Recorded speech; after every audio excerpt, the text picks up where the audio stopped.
बिस्मिल्लाहिर्रहमानिर्रहीम।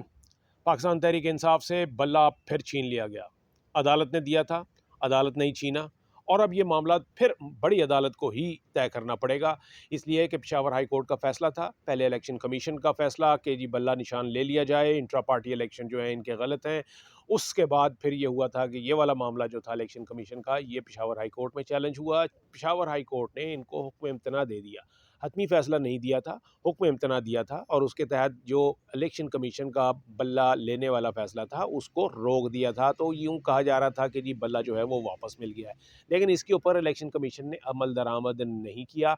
और अब इसके बजाय उन्होंने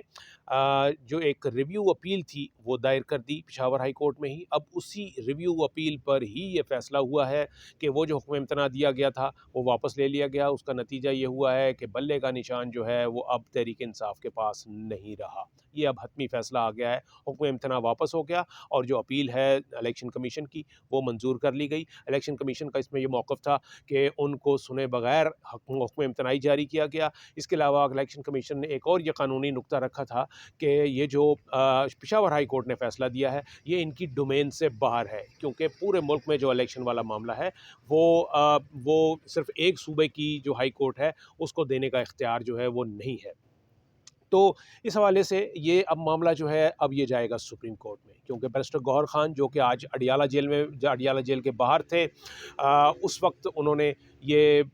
उनको ये ख़बर मिली कि शाम के टाइम के जी ये पेशावर हाई कोर्ट ने फ़ैसला दे दिया है और उन्होंने उसी वक्त अनाउंस किया कि जी हम सुबह ही सुप्रीम कोर्ट में ये अपील दायर करेंगे और पेशावर हाई कोर्ट के फ़ैसले को चैलेंज करेंगे और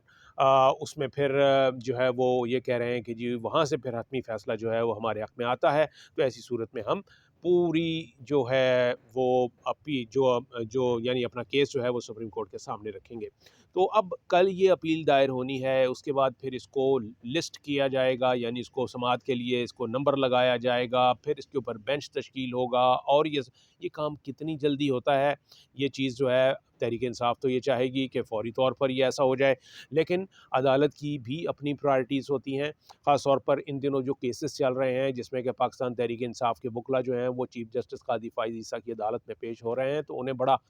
लोहे के चने चबाने पड़ रहे हैं। इसलिए कि हर मामले में चीफ़ जस्टिस ये कहते हैं कि जनाब इस मामले पे सियासत ना कीजिए, ऐसा नहीं है, ऐसा ये कहना जो है वो ये काम अगर आपने करना है या ये दलाइल देने हैं तो ये टॉक शोज़ में जाके करें। मतलब ये है कि पीटीआई से जुड़ा कोई मामला जो है या पीटीआई से मुताल्लिक़ कोई वकील अगर पेश होता है तो उसको सख्त जो है वो सवाल-जवाब का सामना करना पड़ता है सुप्रीम कोर्ट के अंदर चीफ़ जस्टिस की अदालत में। तो इसलिए ये एक तासुर ये मिल रहा है कि शायद कोई पीटीआई को भले के निशान के लिए जब वो अपील लेकर जाएँगे तो उन्हें कोई बहुत ज़्यादा खुशगमान नहीं होना चाहिए इस मामले पर, क्योंकि मामलात जो हैं वो इतने आसान नहीं हैं उनके लिए। और इससे पहले भी एक केस जो है वो लेवल प्लेइंग फ़ील्ड वाला लगा हुआ है। आपके सामने है कि लेवल प्लेइंग फ़ील्ड के ऊपर सुप्रीम कोर्ट के एक 3 रुकनी बेंच ने ऑर्डर पास किया हुआ था कि जी इनको लेवल प्लेइंग फ़ील्ड दी जाए, पीटीआई को हरासा ना किया जाए। इसके बावजूद शिकायतें मौजूद थीं और उसी तरीके से कोई फ़र्क नहीं पड़ा इंतज़ामिया को और इलेक्शन कमीशन को और लेवल प्लेइंग फ़ील्ड की खिलाफ वर्जी जो है यानी कि होती रही। लेवल प्लेइंग फ़ील्ड से पीटीआई को महरूम किया जाता रहा और इस वक्त भी उनकी ये शिकायत हैं कि उनको उनके उम्मीदवारों के कागज़ात छीने गए, उनके जो रिटर्निंग अफसरान ने जो उनके कागज़ात मुस्तरद किए हैं उसके फ़ैसले नहीं, सर्टिफ़ाइड कॉपीज़ नहीं जारी की जा रही, क्योंकि वो कॉपियाँ होंगी तो उसकी बुनियाद पर अपीलें होंगी, अपील दायर करने का वक़्त ख़त्म हो गया है। इसी तरीके से जो इलेक्शन शेड्यूल की जो डिफरेंट स्टेजेस हैं वो भी ख़त्म हो रही हैं आहिस्ता-आहिस्ता, सब स्टेजेस जो हैं वो निकल रही हैं। तो उसमें ख़ास तौर पर जो पीटीआई को इस वक्त नुकसान हो रहा है, एक तो ये बल्ले का और जो एक इसमें जो एक मख्फ़ी नुकसान उनका है जिसका बाद में उनको पता चलेगा या वो जानते हैं कि ये नुकसान है, वो ये है कि मखसूस नशिस्तों के लिए जो शेड्यूल जारी हुआ है वो शेड्यूल जो है वो भी गुज़र रहा है।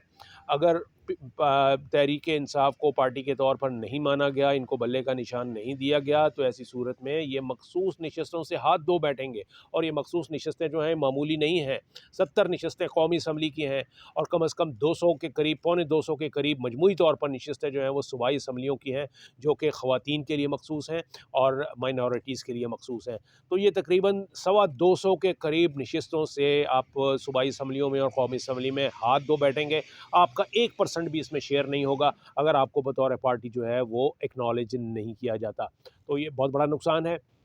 इसलिए जो पाकिस्तान तहरीक इंसाफ है वो अपनी भरपूर कोशिश कर रही है कि किसी तरीके से ये जो फाइनल राउंड में अब उनका केस है बल्ले वाला, ये वो किसी तरीके से सुप्रीम कोर्ट से अपने हक में फ़ैसला ले लें, तभी कोई बात आगे बनेगी। और यही मामला जो है अब कल बैरिस्टर गौहर खान जो है पिटीशन की सूरत में सुप्रीम कोर्ट में पहुंचाएंगे।